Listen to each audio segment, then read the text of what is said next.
Operation status quo. Operation status quo. Prepare to engage. Operation status quo. Ready to engage. Operation status quo. Engaged. Engaged.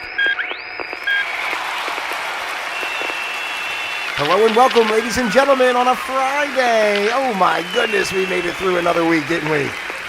We did it together. You and me and you. And then me and you and me. And then you and me and you again. That's how we do it. It's just amazing.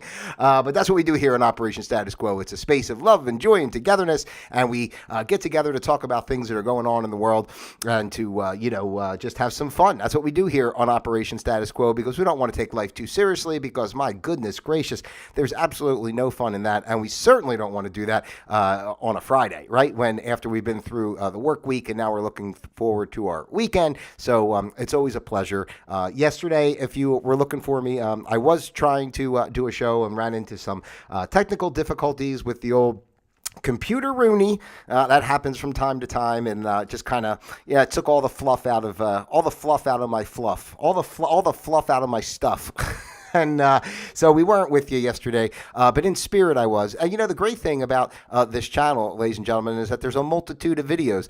So I'm sure there's some that you haven't seen. So if you ever miss me for a day, just scroll down and check out some of the other stuff I have. So I have some different playlists set up that separate some of the different videos that I have, so you can check that out and all that type of thing too, right? So a little behind the scenes before we start, because I always would like to say, I don't know why I even bother with this type of thing, but as you can see, my lava lamp right now does not have the little bubbles going. I have to let this thing sit for almost like 45 minutes before I go on, before it starts to bubble. So, pay attention in the background there as I'm doing this show, and you'll see when the bubbles come to fruition, okay?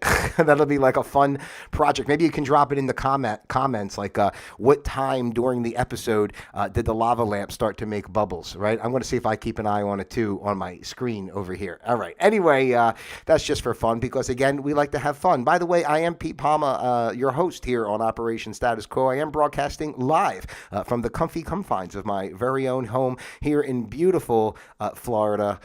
Yes, it is beautiful. So anyway, it's a little hot this year, I have to be honest. I know it's hot around across the country, but people always expect Florida to be hot. But I have to say, last year was not as oppressive as this year, and it's really just that humidity. It's just really something else. And but I noticed over the last week or so, even though it's still pretty bad, there is like a slight level of decrease. So maybe the heat index went from like 105 to 103, something like that. But you can feel the difference when that happens. So anyway, this is Operation Status Quo. Hello and welcome. Thank you for being with me here today. I certainly appreciate your time, and it's a pleasure on my behalf to be here to speak to you, the beautiful people of the world.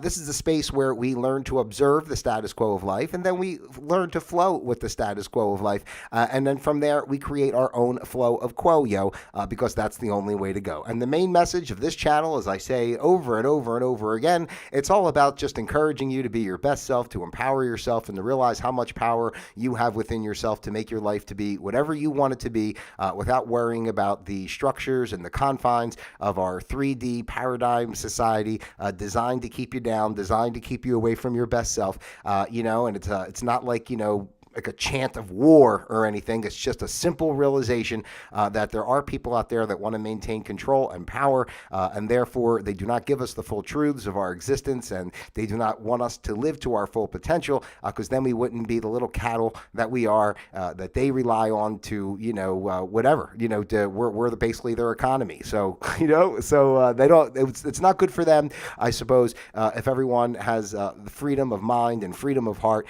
and living life on their terms the best way they can, just being connected to the universe, because quite honestly, that's really the only space you need to be, is connected to the universe if you want abundance in your life, because the universe does the rest. It's not up to us. Think about that. How empowering that is, to think that you don't have to scratch and claw and fight all day long to get what you want, and to make things happen. But if you go inside and just resonate with yourself and come from a space of integrity and truth and, purity to as much as possible, being a human, but purity of intention and, connection, your source, all that thing, then the universe will take care of stuff for you, and you'll be all right. I can speak from my own experience, so I try to share that with you as well. All right, so ladies and gentlemen, today is the 4th of August in the good year 2023, and today's program, which was actually going to be yesterday's program, but it's take two, since it didn't happen yesterday, and it's no mo money. No more money, honey, because, our financial system is in quite disarray, and I know they don't portray it on the news so much because obviously they don't want people being alarmed, and if people really were aware of some of the truths of our banking system, everybody would try to, pull their money out, and it would, create, immediate catastrophe. So, I guess they're trying to ease us into their version of catastrophe as opposed to giving people a chance to get what they need for themselves, right? Because it does, why would they want that?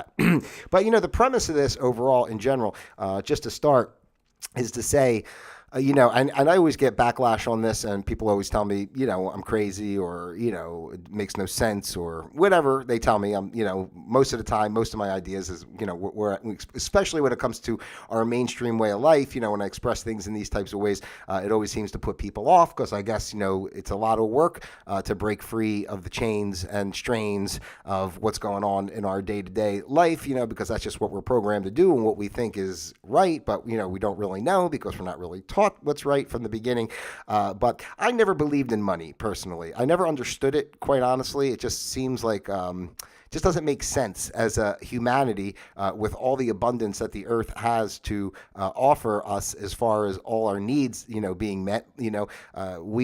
If we lived in harmony in that way, we'd be able to structure our society where everyone is living true to themselves, their best selves, and it would all just work out like, of what people need, and as opposed to like our society where, I'm not saying against capitalism per se in a way, but I mean, the way that system is designed, it's all about competition, and it's all about you have to like out hustle your neighbor, to make sure you get what you get, so it's all kind of designed to put people at odds with one another and to, basically have to, I don't want to say walk on others. I really guess it depends on how each individual goes with it, but it's in a way, you kind of have to turn your back on people in certain ways to, make your own way and make your own living in the way that the world is set up. So I never believed in money, and I just really always thought, it's really not that complicated. We can easily, with working with the earth, build homes that are more sustainable than what we build. We could be,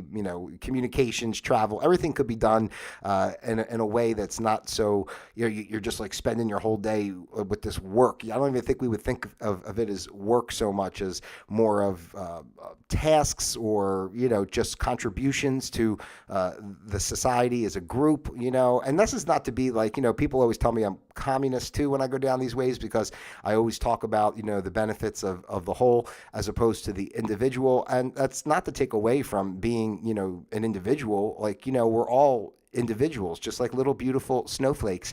But with the realization, of course, that as an individual, we are just ultimately parts of the whole. So it's great to be your individual self, but your individual self is designed to play a part in working for the benefit of the whole. See, so if we kind of look at it that way, it's not about taking away your sovereignty in any type of capacity. It's actually really empowering you to have more reverence and respect for that sovereignty and to utilize it with respect and reverence to give back and be part of the whole, because you are part of the whole ultimately. No matter whatever individual you are, it doesn't matter, right? Because you're still part of the whole. You could think all day long whatever individual you are and you're not part of this or separate or whatever you want to think, you can think it, but one day you're going to pass on from your physical incarnation and you will be back with the oneness of the energies that brought you here to begin with. So you might as well just do it now while you're in the human form and, kind of resonate with that a little bit. If it works for you, it makes life a lot easier, and you can use your skills and such to really put forth to create a better space for all of us. And if we all had that intention, just imagine if we all were kind of going at it each day to be our best so that the whole population could be its best. I mean, just think about the leaps and bounds that we could overcome. But anyway, back to no mo money, because, another thing that was my first premise on this is just like, my basic general belief of, I don't even understand money and people chasing after money, and, just the whole game of everything is just outrageous. But on top of that, all right, in our day-to-day life, I've come to realize, and this comes from my experience as working in government contracts for the past 15 years, and I see how the money is spent and disseminated throughout the processes they use to award government contracts, and just all the policies and the rigmarole and everything that they do. And it really kind of clicked with me the other day of how, really, our system's a sham, first and foremost, right? The U.S. dollar was taken off the gold standard. I think the last traces of it were like 1971, I believe, is when there was still a portion of our currency that was backed by gold and silver. I don't think it was completely backed, but I think a portion was still backed at that point. I know it started back in the 30s when they had people turning in their gold and all this type of thing. So anyway, long story short there, the dollar is basically, worthless. And that's not just the U.S. dollar. That's like all the paper currencies, no matter what country you want to choose.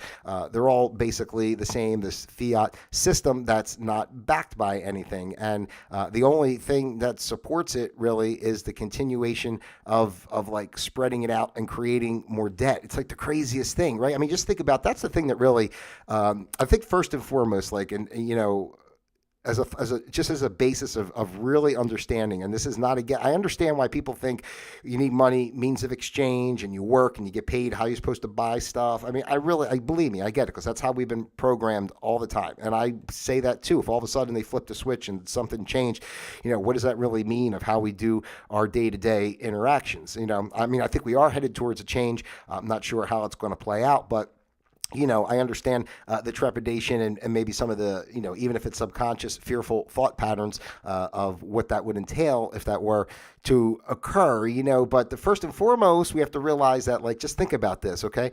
Every dollar that they make, every time, there's always interest on these dollars. So they make a dollar, you need to borrow money for a house or start a business or whatever the case may be, right? And when you borrow that dollar, there's a certain amount of interest on each dollar you buy. So now all of a sudden, like, the dollar is not enough to cover the dollar and the interest, right? They've already created a space where no matter how many dollars they make, they're always putting this, there's always accumulating interest, right? So you can never have enough to make up, to break even, essentially, because there's always going to be interest added onto everything. So you're always going to need more than what you started with. And the truth is, like, there is no more, really, right? I mean, I guess unless they just wanted to, they might as well just print, really, however many, 30 trillion, whatever we're in debt here in the United States, just print $30 trillion and pay off everything. I don't know. I don't know why that doesn't work. If the way the system is so corrupt, I'm sure they can find a way to do it. But working in government contracts, I realized, like, this time of year, especially August, September, is the end of the fiscal year. September 30th is the last day of the fiscal year. So they have a lot of year-end funds that need to be obligated. This is kind of just goes on all the time. So it's a mad rush in the last 2 months here, August and September, to throw money on contracts and get stuff awarded, so that these... I always thought of it was so that, the sponsors that are sending the money down can maintain the level of budget that they have for the next year. But when I see it on a bigger picture, and this is just, the United States, but this spreads out across the whole world, right? So you have like the United States, where basically the government is so huge. And you think about the amount of people, that work for the government, right? So that's all that money, it's not really money that's being earned in any type of way, right? If you're a federal employee, you work for the government, even if you're as a contractor for the government, ultimately all the dollars that you're getting in your pocket, are coming from whatever's created, right? Because, I mean, even the people who work for the government that are paying taxes off their salary, ultimately, they're taking a portion back, like, of what they've created to, where's the money coming from is what I'm saying. Like, the United States, if the United States has all these employees and then they're doing all these government contracts and this is how I see it and realize it now, is that it's really just kind of like a Ponzi scheme in a way of just disseminating money down through the population. So people have money in their hands to go spend and they feel like the economy is strong and they go out and do things. Like if you're a company that gets a contract contract with the federal government, right? And then, now you're going to hire your employees to, work under that contract, right? And the federal government is paying your company, so you got the money. Now you pay out that money to your employees, and then on top of it, you're also now paying into your employees' Social Security, paying into, whatever taxes or, God knows whatever you have to pay back, especially if you had a loan or something like that. So, I mean, like, ultimately, all the money, it's you understand? I mean, I hope I'm explaining this like clearly. Like, it's almost just like it's not even real. And that's what I realized. Like when I thought before that, these guys are just swindlers all trying to waste money. But the whole idea of government contracts really is just like a scam to just, put money down through the system. And it's not really about, making the economy strong, because how can it be when it's all just fake printed money that's basically just like printed and then, purposely put through and they spread it out, like, through, small businesses, woman-owned businesses, disabled veteran businesses, like, they have all these criteria and they make sure certain amounts of money kind of go to each pocket. And it really doesn't matter about the results of what they're buying, whether they need it, how efficient anything is. I mean, it really, none of that really kind of matters, right? It just really matters about, these amount of dollars were spent. They can show on a spreadsheet and how nice and cozy everything looks. But in reality, ladies and gentlemen, there's, it's not sustainable, okay? And I'm not a financial expert, by any stretch of the imagination, but I have done way more research on this topic over the past couple of years than I thought I would ever do in like 25 lifetimes, because it was never something that interested me.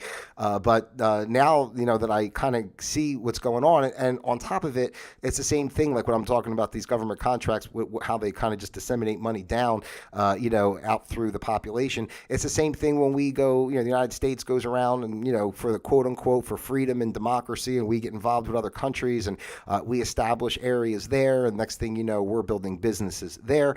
We try to get countries, hooked on the U.S. dollar or involved with the U.S. dollar, and that's just a way to create more space to print more dollars to keep the system like inflated, right? Because like somebody's got to keep paying off, this interest all the time. So they keep like kind of selling stuff off to other countries, so they pay into it, and it's really just keeping everything, just above board, and people don't really realize, how fragile it is. One of the things I learned the most is from 2008 when that crisis happened. That really was the collapse of the system, and it's really just kind of been piecemealed together, since then. And now we're getting to a point where, it's pretty much inevitable. I'm not sure how or what or how, even that whole thing coming up with the Fed now and the CBDCs, so we'll see how that plays out. Like, my thought is, I'm sure there'll be some sort of crisis with the banks, and they'll make it like you're going to lose your money, but don't worry. Fed now is here with your, digital backed, digital backed currencies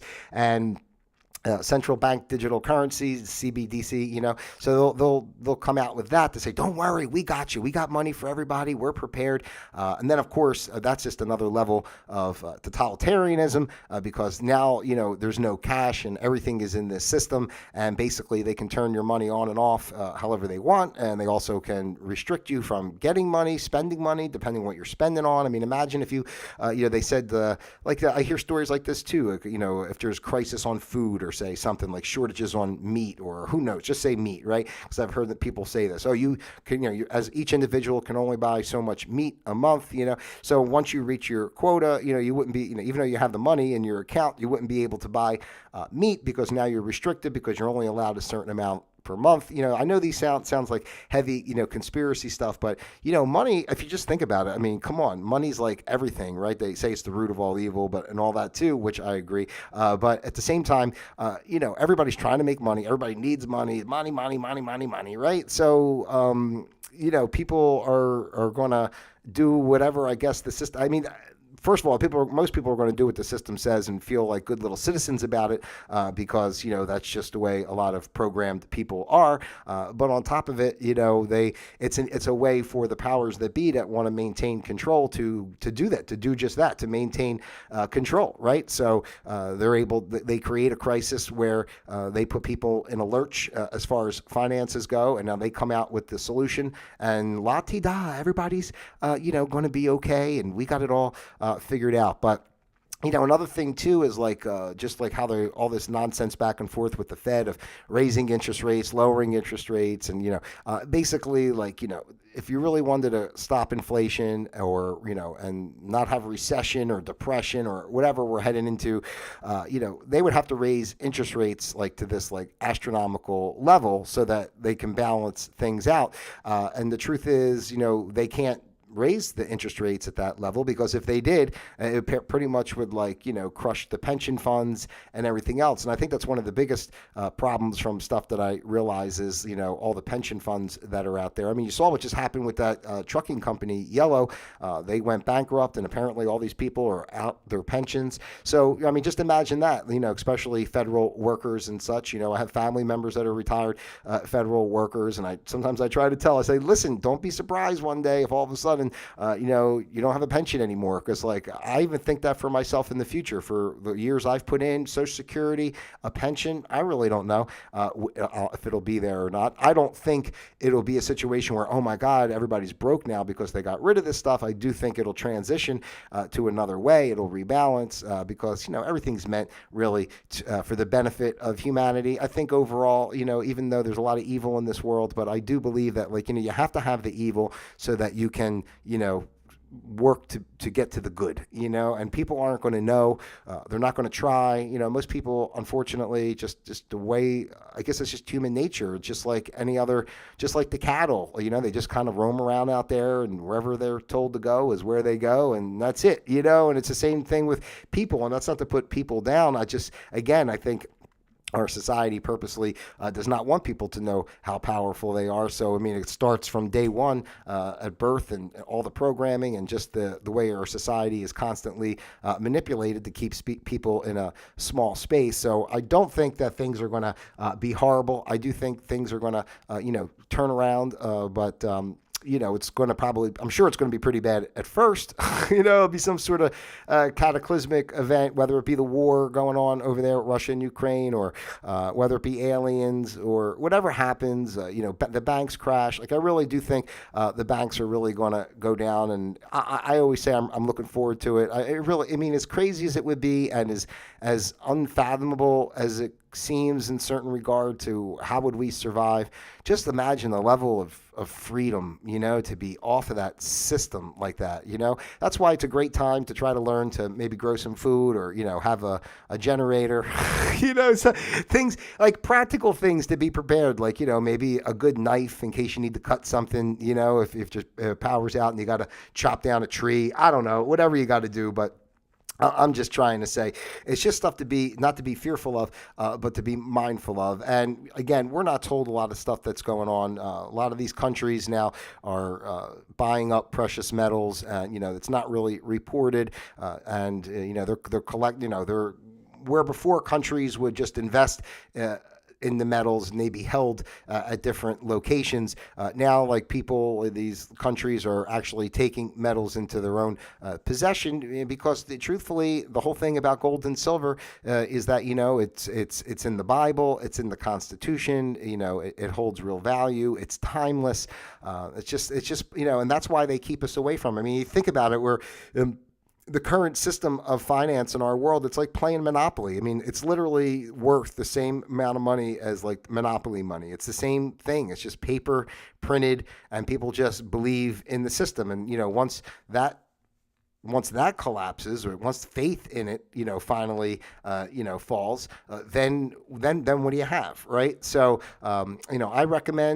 I just recommend in general, and I never thought this way so much in my younger years. I was putting tons of money into my 401k, and, I was just, hey, I'm going to work this many years, going to have this pension, going to have Social Security, have whatever's in my 401k. It always kind of grows and do.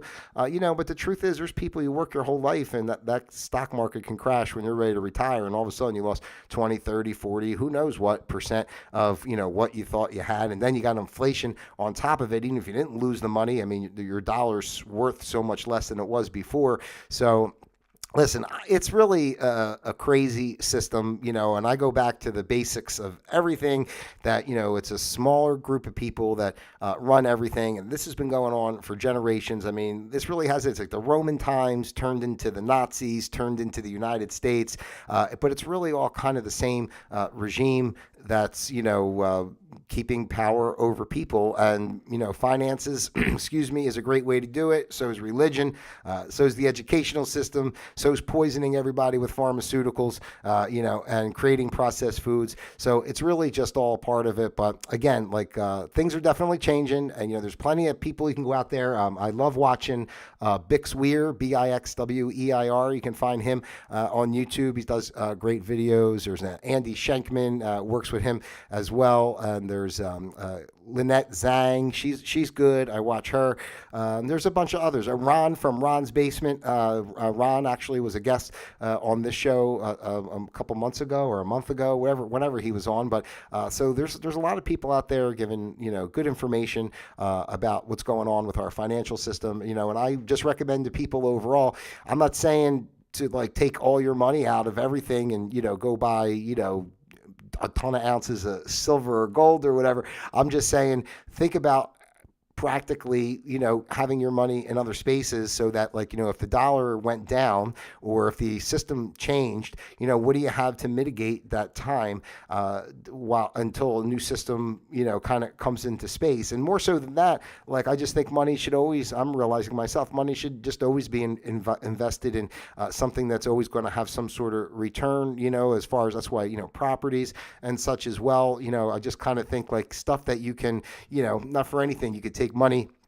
If you had, just say price of gold, right, is it's less now, but just say 2,000 an ounce, right? So just say you had enough gold to buy a house, however many ounces that would be for $400,000-$500,000, right?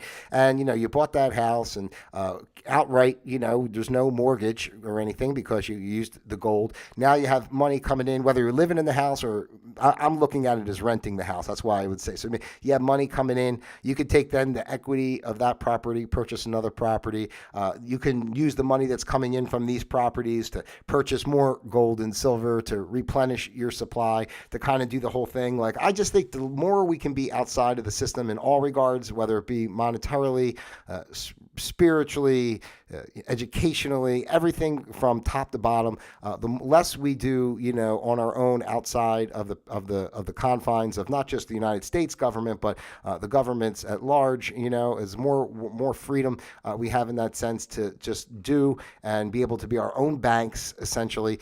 So I just think it's stuff to think about because I really believe that things are changing. I think we're getting really close. I think there's going to be a big, dip in the stock market, this fall, September, October, whenever, and I just think, you see what's going on geopolitically. There's the food shortages will be coming, between everything with Russia and the grain and, and Ukraine and the grain. And, it's just so much over the top. So, we can't be afraid. We can't, but we also can't, bury our head in the sand and, live in fear either and just pray that it all goes away. We have to be active participants. And if we all do our part a little bit to build, our local community, we all can thrive, together when these type of things come. So no more money, yo. That'd be great. I would love to see money go away altogether, and we just go on the beach and we go swimming, and we have a little barbecue and whatever. We can catch some seagulls on the beach. Can you imagine if the seagulls